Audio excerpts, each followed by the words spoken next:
Assalamualaikum warahmatullahi wabarakatuh. Selamat pagi pemirsa Tawakal yang dirahmati oleh Allah Subhanahu wa taala. Senang sekali saya Farid Hasan kembali menjumpai Anda.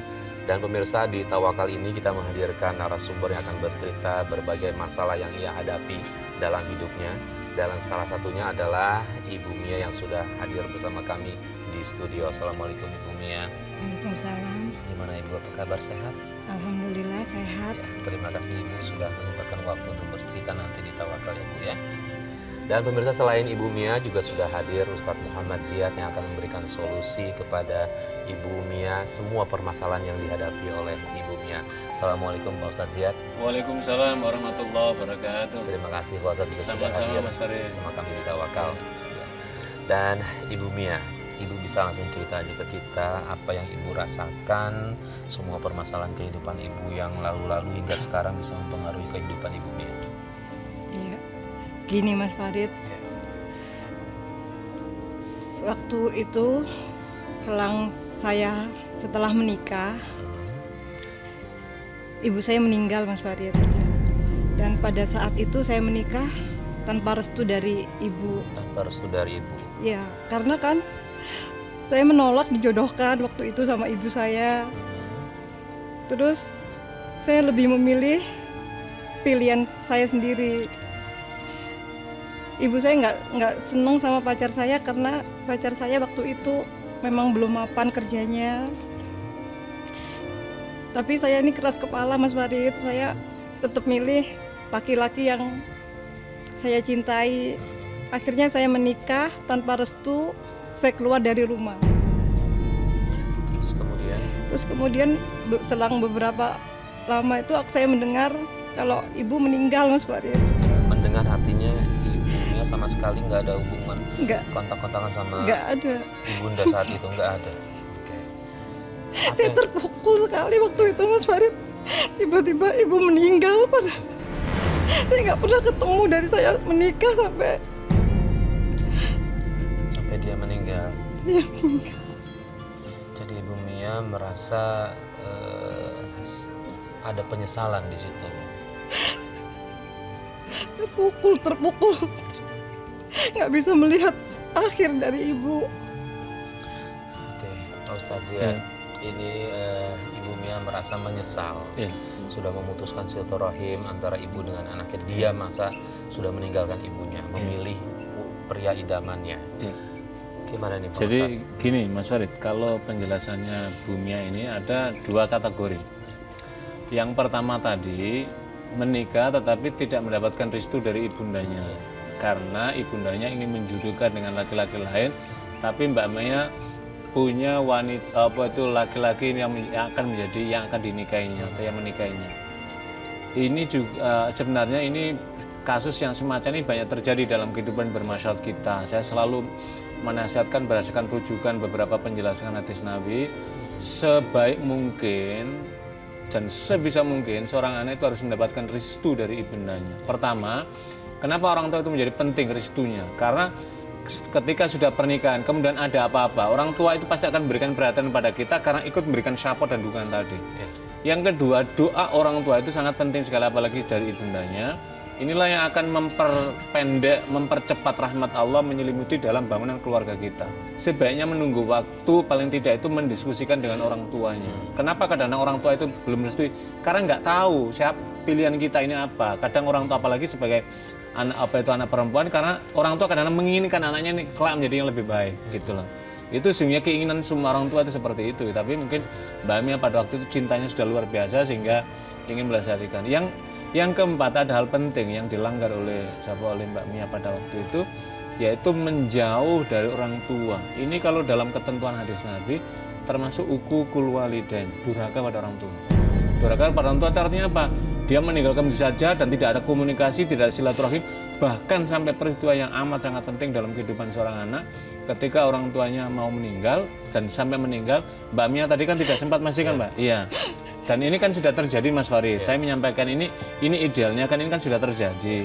Kan kemudian baru apa yang harus dilakukan kan begitu, yang terpenting kan yang harus dilakukan ya memperbaiki dalam kehidupan ini. Cuman kita nggak tahu cerita berikutnya apa yang yang dialami oleh Mbak Mia kan. Tapi kalau pengantar tadi 4 hal tadi itulah yang menjadi catatan keagamaan kita. Selama penyesalan Ibu Mia ini sendiri, Ibu Mia sudah melakukan apa?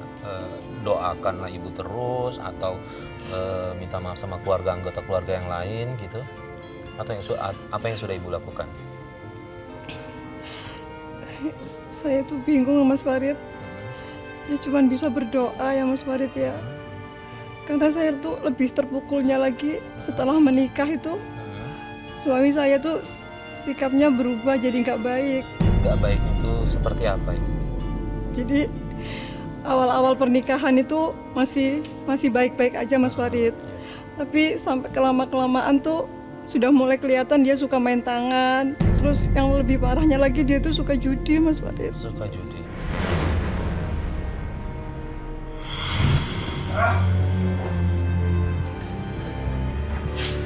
Mas, kamu tuh dari mana aja sih? Seharian gak ada kabar. Aku tuh butuh uang Mas buat makan kita sehari-hari. Jangan berisik lo. Gue lagi pusing nih. Kamu pusing kenapa sih Mas? Pasti kamu kalah ya main judi lagi. Iya, gue mau kalah main judi, makanya lu diem aja. Ya ampun Mas, kerja Mas, judi terus. Udah tahu kamu habis di PHK, bukannya cari kerja, malah main judi terus. Lu pikir cari kerja gampang? Astagfirullahaladzim, aku tuh ngingetin kamu. Judi itu dosa Mas, mending kamu cari kerja apa aja yang halal. Lu mau coba ceramain gua? Mas, mau kemana Mas? Masih kamu main judi lagi ya? Lu diam aja lu ya. Mas! Artinya hubungan rumah tangga Ibu tidak sesuai dengan harapan ya. Awalnya manis tapi ternyata ke belakang dia sudah main kekerasan. Nah Ibu merasa apakah ini ada hubungannya sama Ibu ketika Ibu tidak nurutin apa kata orang tua ibunya ini? Merasa ada hubungannya itu? Iya. Pak Ustadz benar soal ada hubungannya seperti itu dengan kehidupan kita selanjutnya? Iya, ada hubungannya itu begini Mas Arif. Sekarang kan ada korelasi dengan hadis Nabi. Nabi SAW menyatakan begini, ridhollah fi ridhol walidain. Keriduan Allah tergantung pada keriduan orang tua. Jika orang tua meridhoi apa yang menjadi langkah kehidupan kita, menjadi pilihan kita, maka Allah akan memberikan ridhonya juga. Artinya kalau Allah memberikan ridho itu artinya Allah akan merahmati, Allah akan memberikan kemurahan dari kehidupan kita. Apalagi dalam berumah tangga ini kan kelihatannya ringan ya, tetapi kan ini persoalan besar karena menyiapkan generasi jangka panjang untuk anak-anak kita dan dua hamba Allah yang disatukan dari perbedaan pemikiran. Inilah dipentingkan, makanya ridho itu, makanya kalau kita lihat di dalam banyak resepsi pernikahan itu kan ada prosesi apa itu pamit minta restu, itu adalah dalam rangka bukan prosesinya itu sesungguhnya, tetapi mengambil barokah berkah dari ingin mendapatkan ridho orang tua tadi itu. Mengapa kita minta ridho orang tua? Sebab orang tua kita kalau kita lihat jasanya luar biasa, apalagi seorang ibu waktu hamil 9 bulan lebih, kemudian melahirkan, itu kan perjuangan antara hidup dan mati, kemudian menyusui selama 2 tahun, bahkan kapan saja kadang istirahatnya nyaris tidak pernah dia pikirkan demi anaknya. Loh, terus tiba-tiba ada momen-momen penting, orang tua ingin menyaksikan anaknya itu diantarkan sampai ke pelaminan, terus tiba-tiba kemudian ditinggalkan tanpa restu. Apa yang terjadi pada suara hati orang tua? Pasti bersedih Mas Farid. Jadi doa yang tidak tertolak itu salah satunya adalah doa orang tua kepada anaknya. Nah mungkin pada saat tadi ketika menikah mungkin tidak mendoakan gitu loh, karena tidak restu. Karena itulah saya selalu menasihatkan pada calon pasangan muda yang mau menikah, ini penting sekali jangan sampai. Kecuali misalkan begini, dijodohkan itu misalkan ada pilihannya, hanya kan wah calon suami ini adalah lebih kaya. Kalau itu mungkin lain pertimbangannya. Tapi kalau karena faktor agama tentang belum mapan tidak, itu kan bisa berdasarkan keyakinan. Dan ternyata Mbak Mia Bu Mia ini merasakan sendiri di kemudian hari apa yang terjadi. Kemudian suaminya mulai ada perubahan, kemudian mengalami beberapa hambatan, dan itu kan bagian dari tadi itu mungkin awal yang tidak baik, maka kemudian berikutnya, dan saya yakin mungkin hatinya Mbak Mia juga nggak tenang membina rumah tangga karena tidak ada restu. Betul Mbak Mia kan? Iya. Mbak Mia, setelah menikah suami bekerja? Bekerja Mas Farid. Bekerja? Iya. Tapi setelah kena PHK, itu dia mulai berubah total sih. Oke, jadi setelah dia di PHK itu baru dia mulai berlaku kasar sama Berlaku ibunya. kasar, suka main tangan, sama anaknya pun kasar dia. Sama ada punya berapa putra-putri? Satu. Satu, punya satu. Oke, terus kemudian dia tadi saya dengar dia main judi juga katanya. Main judi. Nah itu setelah di PHK uang judinya dari mana dia? Dia kadang kerja, kadang enggak kan Mas Farid, dia masih kerja serabutan. Masih Dan serabutan. iya, dia nggak pernah ngasih nafkah lagi ke saya.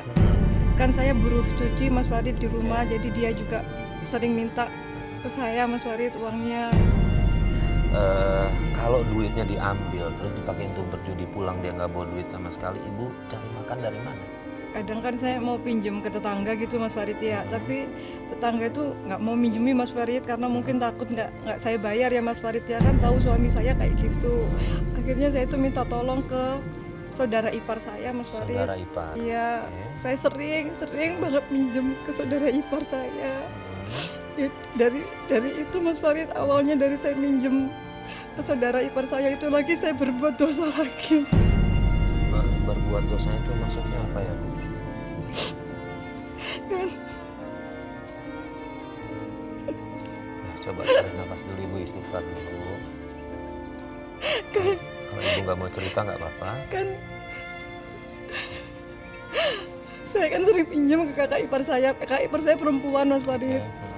Terus suaminya tuh tahu kalau saya itu sering pinjam ke ke istrinya. Terus akhirnya dia itu maksa untuk saya itu mau tidur sama dia, saya harus ngelayani dia Mas Farid.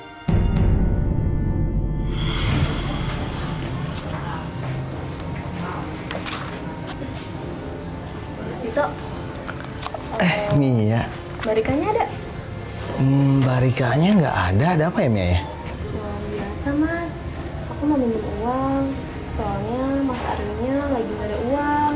Tapi kalau aku udah ada uang, pasti aku langsung balikin kok. Oh, mau minjem uang. Iya. Kamu duduk dulu deh, duduk dulu. Sini.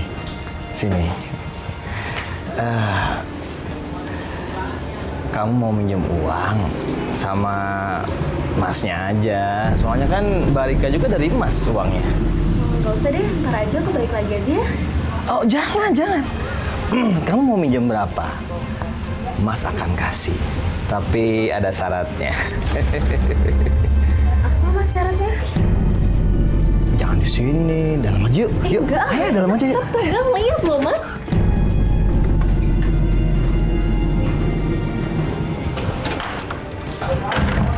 Loh mas, kok dikunci pintunya? Shh, jangan berisik, ayo. Enggak. Ini maksudnya apa ya mas ya? Udah, ayo cepet. Aku nggak mau mas, lepasin aku mas. Kamu nggak usah munafik. Aku nggak mau ntar ketahuan sama Barika sama tenaga lain, aku nggak mau. Udah, mas, masuk. Mas lepasin. Masuk. Lepasin mas. Mas lepasin. Mas lepasin, mas aku nggak mau. Aku nggak mau Barika tahu mas. Udah diam, berisik. Saya diancam Mas Farid, kan saya juga dalam keadaan terjepit Mas Farid, nggak ada uang. Kan anak saya butuh makan Mas Farid. Pada saat itu ibu benar-benar nggak punya. Nggak ada untuk bisa uang. menolak, Iya. ya Allah, ya Allah. Kan anak saya kan mau minta makan, mau minta ini, saya nggak ada uang Mas Farid. Jadi kan saya diancam ya. Saya nggak bisa berbuat apa-apa Mas Farid. Iya. Saya ngerti. Ya Allah, kita prihatin ya Bu ya, itu sampai menimpa ibu ya. Pak Ustadz, ini dimanfaatkan nih Pak Ustadz dengan cara yang keji seperti itu Pak Ustadz. Jadi gini Mas Farid, ini kan apa ya? Ini kan rentetan kan? Iya. Memutus rahmat Allah melalui tidak mendapatkan restu dari yang pertama. Yang kedua, ketika dengan suami udah mulai ujian itu muncul kan, peringatan muncul, kesulitan suami, akhirnya kerjanya pun rezekinya pun Allah seretkan tadi. Yang kedua, suaminya bermain judi. Yang ketiga, muncul keras rumah tangga. Akhirnya apa? Kehidupan ekonominya makin sulit. Pilihannya kemudian akhirnya pinjamlah pada saudaranya. Memang menjadi kewajiban kita sebagai orang kemudian punya saudara kita dalam keadaan mengalami kesulitan, ada kewajiban ketika kita memiliki finance yang cukup untuk membantunya. Tapi kemudian apa yang terjadi? Ternyata suami dari pihak saudara iparnya tadi justru memanfaatkan kesempatan kesulitan ini yang kemudian akhirnya melakukan pelampiasan. Jadi ibu ini tadi kan dijelaskan tidak berdaya untuk berhadapan karena dalam keadaan himpitan, takut nanti nggak diutangi dan macam-macam kan semacam itu. Jadi yang pertama, pikiran yang semacam ini juga tidak dibenarkan dalam agama. Karena ibu telah menghilangkan hubungan ibu bahwa Allah Ar-Razzaq itu yang memberikan rezeki. Benar Bu ya? Mungkin saja, maaf ini, ibu ibadahnya tidak jauh, ibadahnya tidak dilakukan dengan baik. Akibatnya apa? Hidup ini kayak gelap, kayak nggak ada lagi kayak ini. Jadi tapi kalau orang itu beragama, ada keyakinan bahwa Allah yang mencukupi memberikan rezeki kita, sekecil apapun orang mau berikhtiar maka ada jalan. Yang kedua adalah akhirnya apa? Terlampiaskanlah perbuatan maksiat yang sangat dibenci oleh agama dan Allah Subhanahu wa taala. Jadi ibu apa yang dilakukan itu berdosa, apapun alasannya terpaksa maupun apa.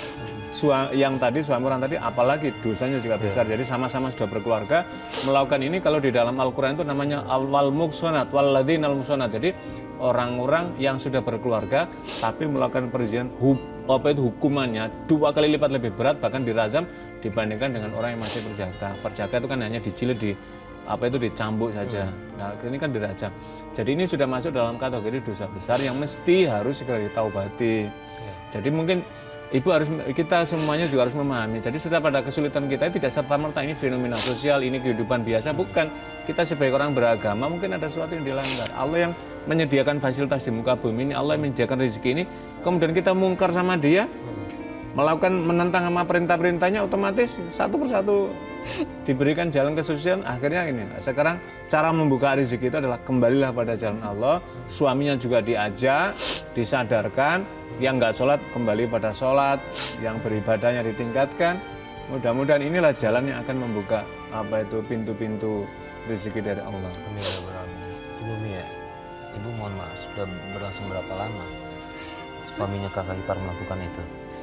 Sudah lama Mas Farid. Sudah berapa lama dia melakukannya? Sudah berulang-ulang? Iya, udah berulang-ulang sampai pada akhirnya itu suatu hari itu ketahuan Mas Farid, sama istrinya. Sama istrinya kan kakak ipar saya pasti marah sama saya Mas Farid ya. Marah sama saya, terus suaminya tuh bilang kalau saya tuh yang godain dia Mas Farid. Akhirnya saya tuh dibawa ke suami saya dibilangin saya pelakor lah apalah. Akhirnya suami saya tambah marah ke saya Mas Farid. Akhirnya saya dipukulin sama suami saya, terus dia keluar dari rumah Mas Farid.